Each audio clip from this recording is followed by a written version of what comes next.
Puntahan po natin ang mga balita sa lalawigan. Nalubog sa bahang ilang bahagi po ng Oriental Mindoro.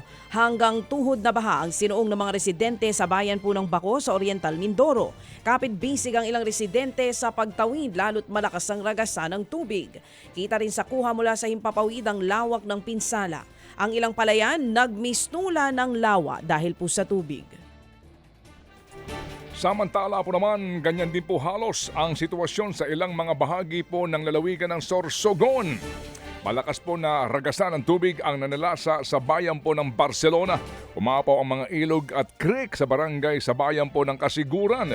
Hindi na po makadaan ang ilang maliliit na sasakyan gaya po ng mga motorsiklo. Umabot din po sa Leyte ang ulan at baha. Isang bahay po nga ang natabunan ng lupa sa barangay Bukawon sa bayan po ng La Paz. At ayon sa Pag-asa, shoreline o salubungan ng malamig at mainit na hangin ang dahilan ng malakas na pag-ulan sa Bicol, Mimaropa at Kabisayaan. Isang babaeng pasahero naman ang bigla na lamang sinakal ng lalaking kapwa pasahero sa Davao City. Nagsisigaw ang biktima para humingi nga ng saklolo sa driver. Dire-diretso lamang po sa pagmamaneho ang tsuper ng jeep hanggang sa inihintunan niya ang sasakyan sa isang police outpost.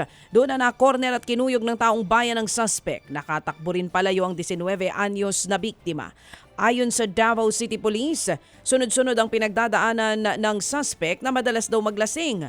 Kamamatay lamang daw kasi ng kanyang asawa at kasalukuyang nakaburol sa kanilang bahay. Idagdag pa ang problema kung paano bubuhayin ng dalawang anak lalo't walang trabaho ang lalaki. Humingi na ng paumanhin ang suspect sa biktima. Sinampahan naman siya ng reklamong physical injury. Nagkapasapo naman sa ulot bali sa katawan ng isang bata matapos pong magulungan ng pick-up truck sa lungsod ng Cotabato. Sa kuha po ng CCTV, binabagtas ng truck ang isang kalye nang biglang sumulpot at tumawid ang bata. Sa taas ng sasakyan, hindi siya napansin ng driver kaya tuluyang nagulungan ng truck. Nakipag-areglo naman ang driver na sasagutin ang pagpapagamot sa biktima kaya hindi na siya sinampahan pa ng reklamo. Samantala, nahulog naman sa bangin ang isang van dyan po sa may Santo Tomas, Baguio City. 15 talampakan ang lalim ng bangin. Base po sa investigasyon, hindi kumagat ang preno ng van kaya naaksidenteng babaeng driver. Ligtas naman ang kanyang lagay bagamat nagtamo ito ng sugat sa katawan.